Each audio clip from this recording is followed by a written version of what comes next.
Hello everyone, I'm making this video to show you the largest and possibly the most ambitious Witcher 3 project that I've ever played. It is called The Last Wish Project, and as the title suggests, is an attempt to faithfully recreate the first book of the Witcher saga by Andrzej Sapkowski into a series of playable quests in The Witcher 3.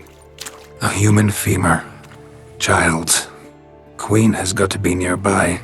What I find even more impressive is that there is a single man behind all of this. He has been working on it for a whole year, and he's determined to recreate the entire book. Currently, there is a single chapter publicly available for testing, with 2 more on the way. The playable one is The Lesser Evil, you know, the one with Renfri and the infamous Butchering of Blaviken, and the ones that are being worked on are The Grain of Truth and The Witcher. The Witcher is actually the first chapter in the book, but the author of the mod has decided to start with The Lesser Evil. Could it be a Netflix inspiration? The show also began with The Lesser Evil in the first episode, but if there is any influence by Netflix, it certainly ends here, because unlike the series, this project has remained true to the books, and is shaping up to be a wonderful way to experience the story in a more interactive fashion. You have likely noticed by now that the mod is using AI-generated voices. Ain't every day you get to screw a bloody Witcher. But all of it is merely a placeholder during the initial stages of development. The author has been recruiting a small army of voice actors, and the plan is to have the entire story and all the side quests fully voiced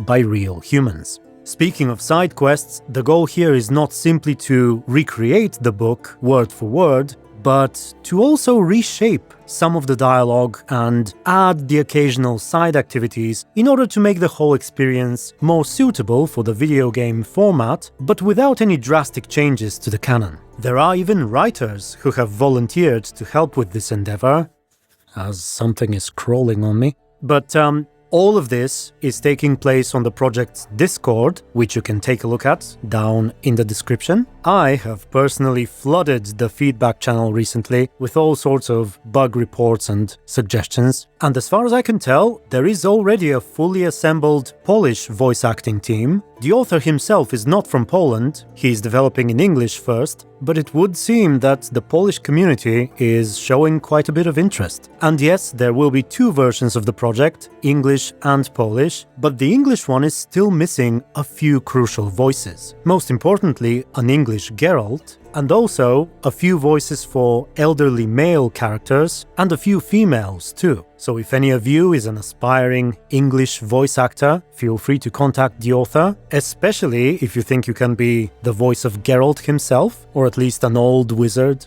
or a woman. Currently, there is only one English-speaking lady on the voice team, and she's doing Renfri.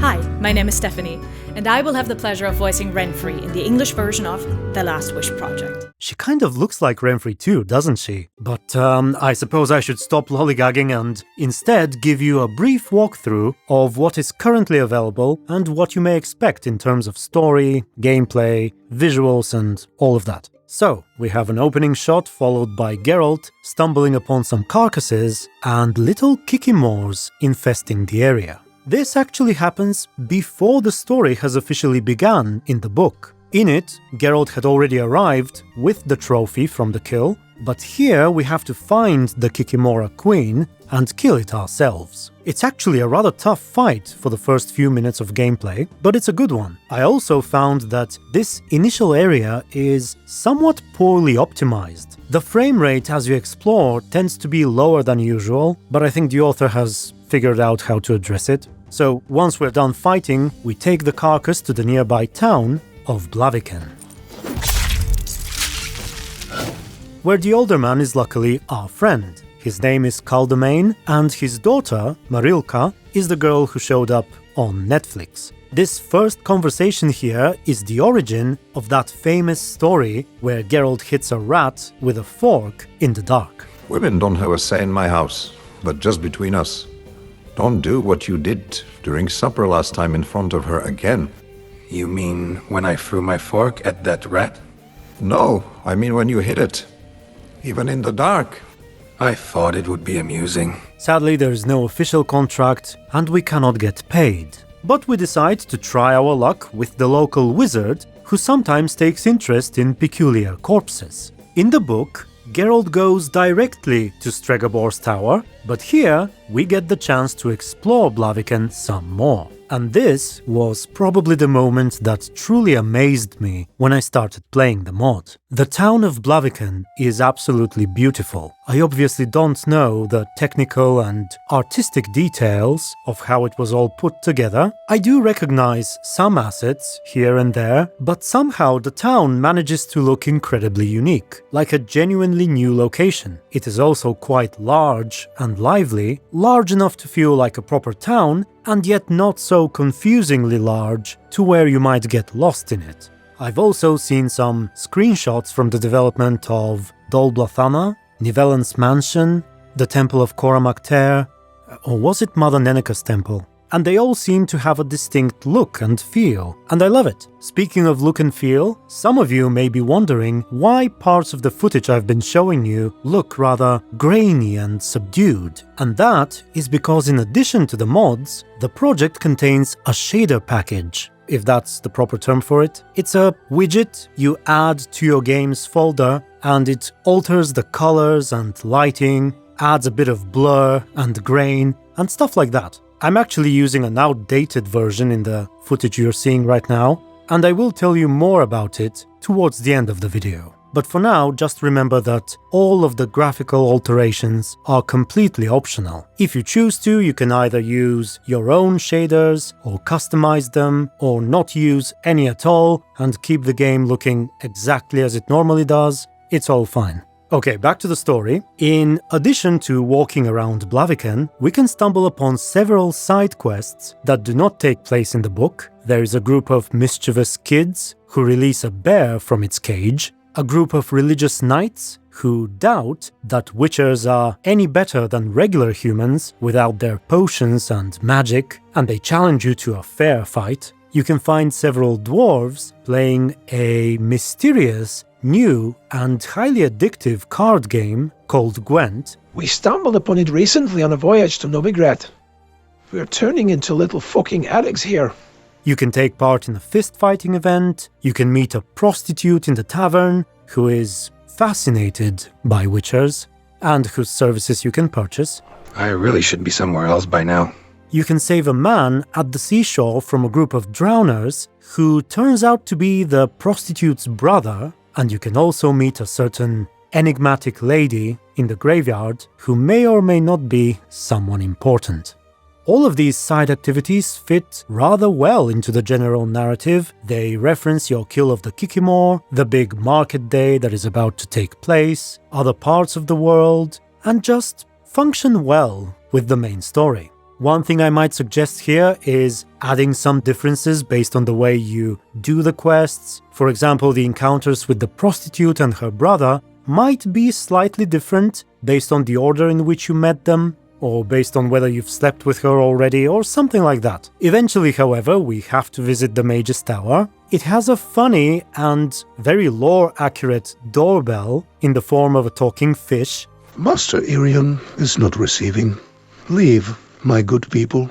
Initially, it seems like you won't be getting in, but once the mage finds out that you're a witcher, he lets you enter. And not only do you enter, but you find yourself in this illusionary paradise. It is absolutely beautiful, it's full of grass and flowers and butterflies and rainbows and blooming trees and naked women having sex all around you, and I sadly can't show you much of it. There is actually a reference to that illusion in The Witcher 2. It is attributed to Philippa Eilhart by her treacherous student. You mean witcher's signs? Philippa can conjure up the illusion of a garden full of flowers, fruit trees, and young elves of both sexes copulating merrily all the day. And the illusion is complete. The flowers have an aroma. The fruit and she-elves are juicy. Invite me over the next time she conjures up this garden. And here is where you meet Stregobor and have a massive conversation. It starts with a discussion of the young women who have fallen under the curse of the Black Sun. In The Witcher 3, in Blood and Wine, more specifically, Syanna is rumored to be one of the victims of that curse. It's quite the peculiar thing, actually. There is a debate about whether the curse is real or not. And while it possibly isn't, at least not in the literal sense, many of these women who are accused of it truly possess some inexplicable abilities. And I use the term accused because it is said that the curse essentially makes you evil. In Renfri's case, for example, she grows unnaturally resistant to magic. By the way, Renfri is currently using a model that is a mixture of Anna Henrietta, as far as I can tell, and Syanna. I've seen other versions of her in older screenshots. She is blonde in the books and with short and messed up hair. But back to the conversation, this is also where another one of Geralt's most iconic lines comes from. Well, it's several lines actually. They go like this. "Evil is evil, Stregobor," said the Witcher seriously as he got up. "Lesser, greater, middling, it's all the same. Proportions are negotiated, boundaries blurred. I am not a pious hermit. I haven't done only good in life. But if I'm to choose between one evil and another, then I prefer not to choose at all. Time for me to go." Now the dialogue here, as I mentioned, is quite lengthy, and the mod does something cool that makes it more dynamic. In addition to the many camera angles, there are these art pieces that show up, usually depicting events of the past. The only times I've ever seen anything like this in The Witcher 3 are when we get these pre-ending epilogues like the Bloody Baron and his wife, although I'm not even sure if it's the same thing, because the ones here in the mod feel somewhat more seamlessly blended in. At any rate, the old wizard believes Renfri is evil and beyond redemption, and he wants her dead. And we want to have a conversation with her first, so we go to the inn. We find a group of mercenaries lurking in the bowels of the tavern who turn out to be Renfri's comrades. They try to start a fight, but we remain steady, and finally, their boss shows up, revealing her true self, assuming we met her earlier in disguise. What's going on here, damn it? Can't I leave you boys alone for a minute? Lost your voices. We have a small chat. We figure out that she's come here with these men to murder Stregobor. We drag our friend, the older man, into this discussion. He is not particularly happy to hear any of this, especially because it's a big market day tomorrow, and he doesn't want any trouble. He warns Renfri that there will be consequences if she tries anything, but his wife is waiting for him at home, so he's in a bit of a hurry. He also urges Geralt to leave with him. Renfri makes fun of that, and the scene ends. Until, in the middle of the night, Geralt hears a peculiar sound coming from the attic. He investigates in the dark, using his feline vision. He reaches for the wrong sword on his back, and he catches Renfri sneaking around the house. We light up a candle and begin yet another conversation. She is still determined to kill Stregobor tomorrow, and Geralt is still unwilling to let her do it. They have a rather philosophical discussion about good and evil, but we also learn a lot more about Renfri. Now, you probably know that many of the original Witcher stories are essentially twisted versions of classical fairy tales, and this one is no different. It turns out that Renfri is in many ways similar to Snow White. She's a young, noble lady who gets banished from home. There is a stepmother and an evil wizard who try to poison her, with an apple too, I believe. There is a huntsman hired to kill her, a gnome who rescues her. It's actually a dwarf in the Bulgarian translation. She was also trapped by Stregobor at one point within a crystalline prison, and so on and so forth. However, the more her story advances, the darker it gets. We learn just how badly she has suffered, how her scalp became so infected that she lost her beautiful hair, how extensively abused she was, both physically and sexually, and how all of this essentially stripped Renfri from her humanity. Towards the end, as she recounts the pleasure she derives from killing and watching her victims suffer, Geralt keeps insisting on changing her mind. He says that there will be no pleasure for her tomorrow if she does not relent, but Renfri just stares at the burning candle and suddenly says how she pities Geralt, how for all his noble intentions he will get nothing in return, nothing but a stoning and a harsh word, and he will be left there on the bloody cobblestones, full of doubt and so very alone. Geralt perhaps suspects that something is off. He even asks where she is at this point, and she only says that she feels cold. For a brief moment, genuine fear can be seen in her eyes. And then she kind of snaps back to reality. She quickly goes back to normal, she smiles again, and says that Geralt is actually right. She will not make any moves against the wizards tomorrow, and they can now have sex all night, and it's all good. And they do, but all is not good. Apparently, in that moment of confusion, she was having a premonition, a vision of the near future. Turns out Stregobor was partially right. She does indeed possess a degree of supernatural powers, and in that moment, she not only saw Geralt at the end of Market Day tomorrow, but she saw her own death too. And so Renfri breaks her promise. She moves against Stregobor the day after, potentially threatening to start killing people until he shows up.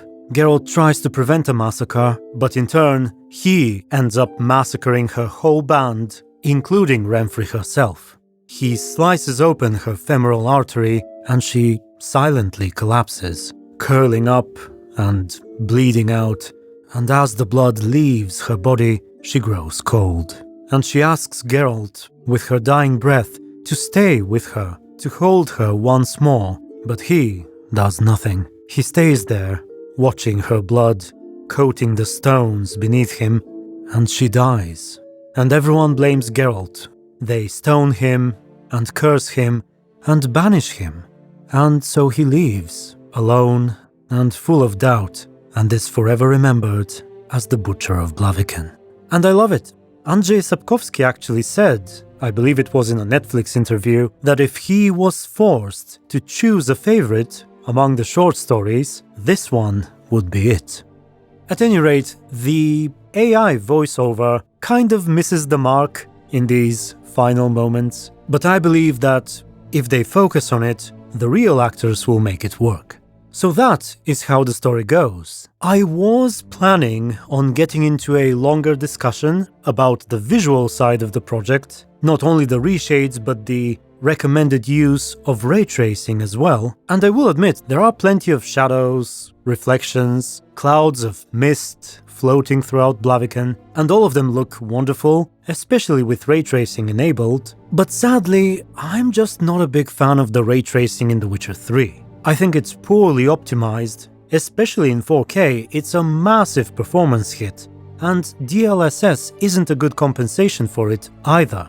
I've actually had more success with both ray tracing and DLSS in Cyberpunk, despite the fact that it came out years before the next generation Witcher 3. But ultimately, all of this is optional. You can always try it, figure out if it works and looks better for you, and decide accordingly. So instead, I will take the time to remind you to have a look at the description. If you're interested in playing The Last Wish, I absolutely recommend it, and I can't wait to see it in a more finalized state. I also encourage you to join the Discord, and if you have the ability to do so, perhaps support it on Patreon as well.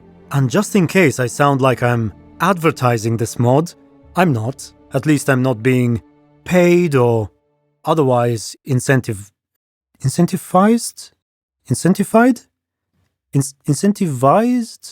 You know what I mean.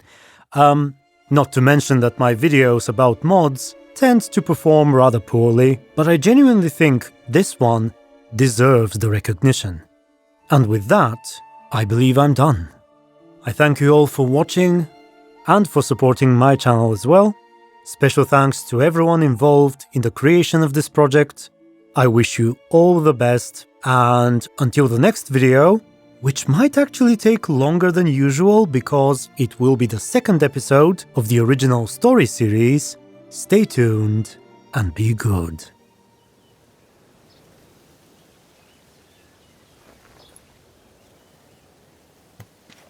Now forgive me.